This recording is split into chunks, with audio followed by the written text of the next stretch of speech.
बहुत समय पहले की बात है। भारत के दक्षिण में एक समृद्ध राज्य था, अमृतपुर। वहां के राजा धीर वर्मा और रानी अंबिका की गिनती देश के सबसे बुद्धिमान और न्यायप्रिय शासकों में होती थी। प्रजा सुखी थी, राज्य संपन्न था, परंतु एक कमी थी। धीर वर्मा को अपने ऊपर बहुत घमंड था। राजा सोचते थे कि उन्होंने ही इस राज्य को महान बनाया है। उनकी वीरता, बुद्धिमत्ता और योजनाओं से ही अमृतपुर स्वर्ग बन पाया। रानी अंबिका शांत स्वभाव की, बहुत समझदार और दूरदर्शी थीं। वो जानती थीं कि घमंड धीरे धीरे पतन की ओर ले जाता है।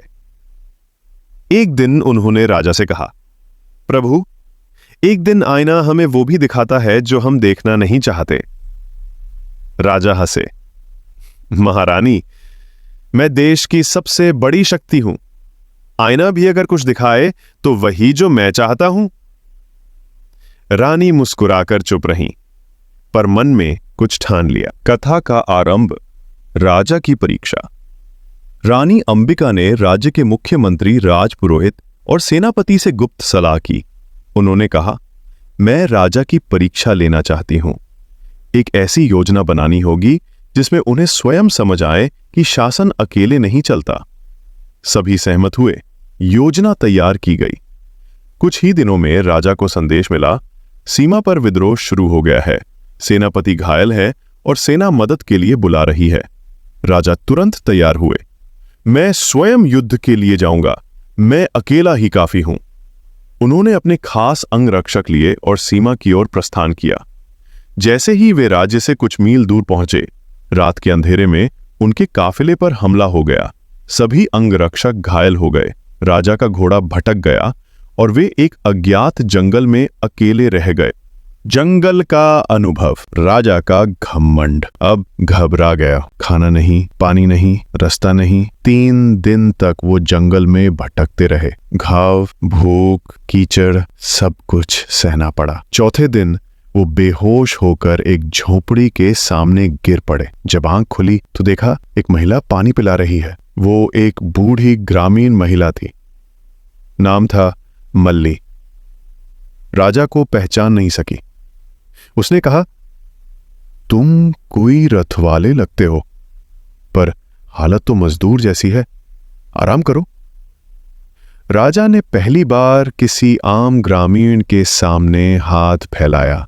मां, 2 दिन से भूखा हूं, कुछ बचा हो तो दे दो। मल्ली ने उसे बाजरे की रोटी और लहसुन की चटनी दी। राजा ने पहली बार किसी और के हाथों का खाना उस तरह खाया। भूख, थकावट और आत्मसम्मान सब मिलकर एक सीख बन गए। वो वहां कुछ दिन रहा। मल्ली ने बताया कि उसका बेटा किसान है, बेटी खेतों में काम करती है, लेकिन उन्हें राजा से कभी कोई मदद नहीं मिली। राजा की आंखों में पानी भर आया। हम इतने वर्षों से राजमहल में रहे और हमें यह पता तक न था कि हमारी प्रजा क्या सह रही है। पहचान और परिवर्तन। राजा कुछ दिनों बाद जंगल से बाहर निकले। गांव वालों से रास्ता पूछते हुए राजधानी की ओर लौटे, पर अब उनका मन बदल चुका था। जब वे राजधानी पहुंचे तो राज्य की तस्वीर ही कुछ और थी। रानी अंबिका ने इन दिनों में जो परिवर्तन किए थे वो राजा को आश्चर्यचकित कर गए। राज्य के प्रत्येक गांव में ग्राम सभा बनाई गई थी। हर गांव में एक सुनवाई दिवस रखा गया जहां जनता सीधे प्रशासन से बात कर सकती थी।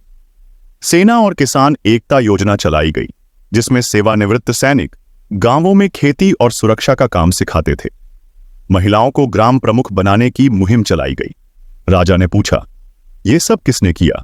रानी ने उत्तर दिया, आपके जाने के बाद हमने सोचा राज्य चलाना है तो राज्य की आत्मा से जुड़ना होगा, और वो आत्मा है जनता। राजा ने सिर झुका लिया।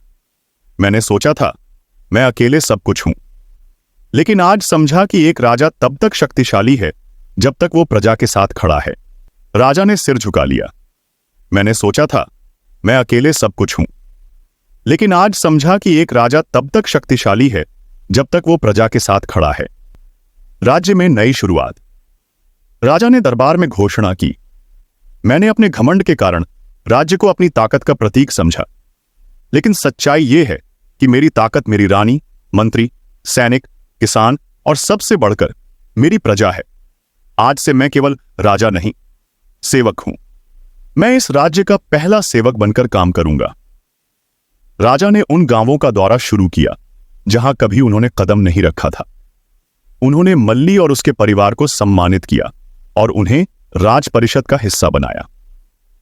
राजा और रानी ने मिलकर राज्य को एक जनसत्ता आधारित राजतंत्र में बदल दिया, जहां हर व्यक्ति की राय महत्वपूर्ण थी।